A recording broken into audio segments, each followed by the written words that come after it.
What's up, guys? It's Mike Panetta with Tech Examined, and tonight I have something that will help you not smash your iPhone or crack the screen or hopefully not have you bend it in half. Oddly enough, two products which I probably wouldn't normally buy.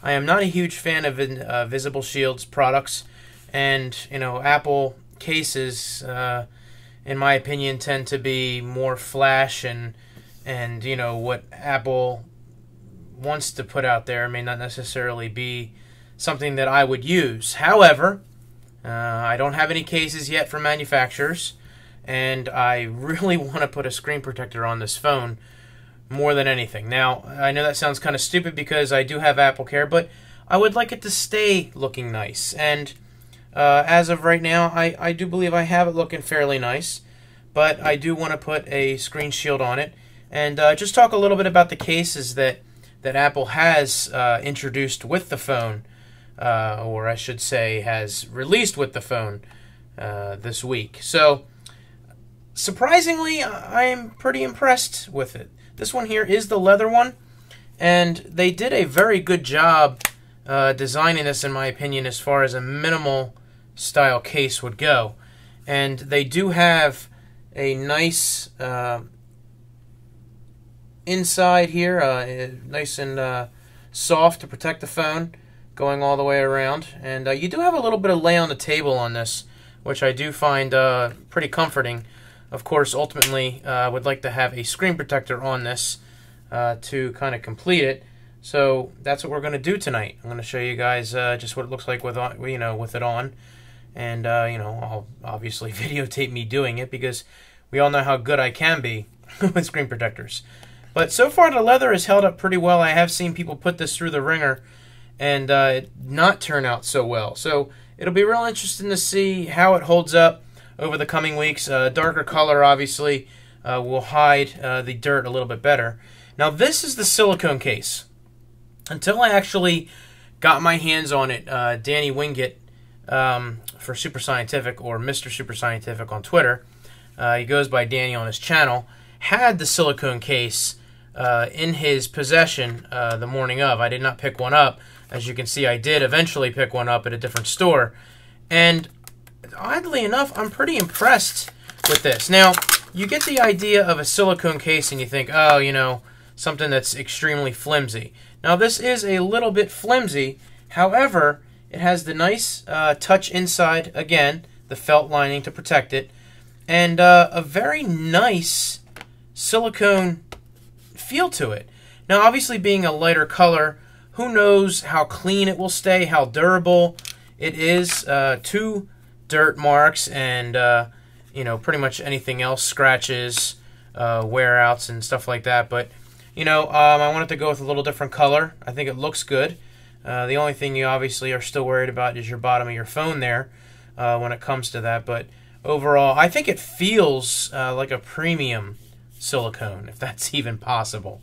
But I do like it a lot, and I think it's a pretty decent case. Now, for $35, that's, it's a little bit pricey. You could probably find some nice silicone cases from, say, our friends over at Spigen, and a couple other companies. Switch Easy might have some good silicone cases. Spec, those are some pretty decent cases that they have, and you might actually spend a little bit less. I believe the leather case was $45. So, again, you're paying for leather and the brand and whatnot. You could probably find something just as nice out there for maybe a little bit less. I don't know how much less we're going to go on that. So, screen protector. And I have never been a huge fan ever since Invisible Shield decided to change what they have on there. And I keep calling it Invisible Shield. It's actually Zagg. I'm not impressed with Zagg's products over the past few years and the way that they've cut their products mainly. I just don't agree with it. I think it looks silly, and I don't necessarily have a clear answer as to why they do it the way they do it. But, as you can see, taking everything out, the bottom of your phone screen protector and the top is open. And, for install purposes, being too flimsy at the bottom. I don't know. I'm not a fan of the design not being completely around the device because of sensors. And if it's supposed to be such a clear screen protector, you know, it shouldn't matter that you have it over the sensors. It should still continue to work. And if it doesn't, why? You know, why are other people able to do that, and why can't this? Now, another issue, obviously, is with the screen on the iPhone 6 and 6 Plus, so the new design. And a lot of screen shields are not even going remotely towards the edge because of the push-off down here, or the bend. So this is not one of those that will. So I know that there are companies that have announced that they will be doing that, and it'll be real interesting to see exactly how that turns out. So let's just go ahead and install this and you know, see how bad I can ruin it. All right, so before I speed through this, I just want to kind of give you guys an idea of how, you know, this install is going to go. They do have these tabs on here, so I will be trying something like that for the first time and being able to install it and lining it up a little bit better. So that'll be interesting to see. And of course, everything else is your typical screen shield install. So let's get to it.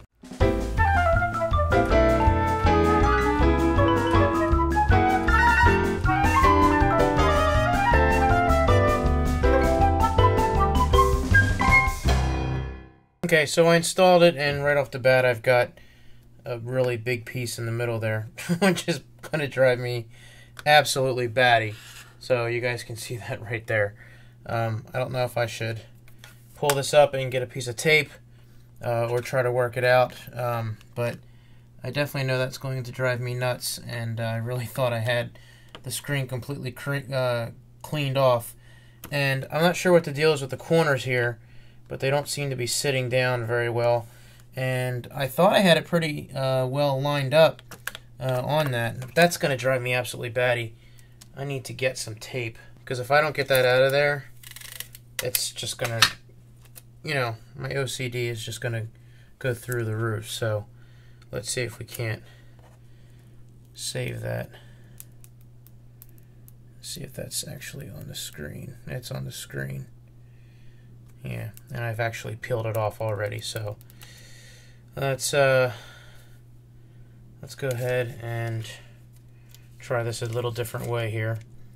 I don't necessarily suggest doing this, but if you feel comfortable enough, you can go ahead and peel up your screen, and it is on the screen there. So what I'm going to do is lay the tape down and pull that up, and then drop it back down, because you do open yourself up for more things to get on the screen as you do that. So hopefully that will be enough. Now what I'm going to do is I'm going to put this back down here and just kind of work out the bubbles that I had on there that I know were part of the screen protector. I guess it shouldn't matter. You know what, as a matter of fact, let's just go ahead and pull that up and we'll work it out normally. And they did say anything that was sitting on there, you know, bubble wise, air bubbles that might show up that won't go away. They don't look like they should be there, should go away within 24 to 48 hours. So, you know, the install for the most part went well, except for that little bump there in the middle, which I didn't manage to get rid of. And I'm happy that I've got a screen protector on here, but I'm not happy by how it looks by any means, because I really would like something to go underneath here, but you can't because of the bend down. So that's one knock against it. And across the top here, there are some sensors up here, or ambient sensors and whatnot. So I'm assuming they didn't connect that across here because of that. And that's pretty much about it. So install-wise, it's nice and clear. You definitely can't go wrong saying that saying that it impedes anything that you're doing other than, you know, looking clear itself. I did turn the phone off in the process of doing that. And, you know, I do see little hairlines here and there and stuff that's underneath. I got a piece right there and got a piece there. But, you know, I guess I'm just going to have to live with that, because that's, you know, the installer, not the product. You can't keep everything out, I guess, if you're not careful enough. So, right off the bat, as you can see, it does not go to the edge because of the curvature. So you're short on that. So while that's turning on, let's throw the Apple case on here and see how much more coverage it gives us as far as protection goes. And probably could have did the install with the screen protector or the case on. There it is. So it's, you know, it's not too bad. It definitely feels nice and smooth. And, you know, it's a screen protector. I'm not impressed with the way it looks because of the cuts, and that's, you know, something I'm always going to see.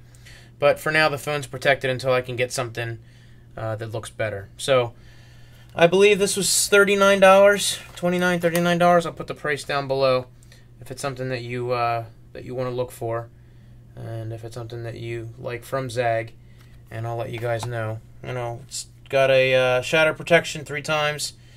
You know, lifetime guarantee, self-healing. If you get a ding or a scratch in there, I guess that's supposed to kind of move itself around. So we'll see. But, you know, like I said, this is not my first choice. This is just what is out there and available to me right now. So I'm happy as far as being able to protect it. And, you know, we do have some products coming from some companies, and I'm excited to try it out. So that's it for me, guys. Thanks for joining me. Got lots more tests coming up on the phone itself. And got a vlog that I'm going to be uploading probably before this video.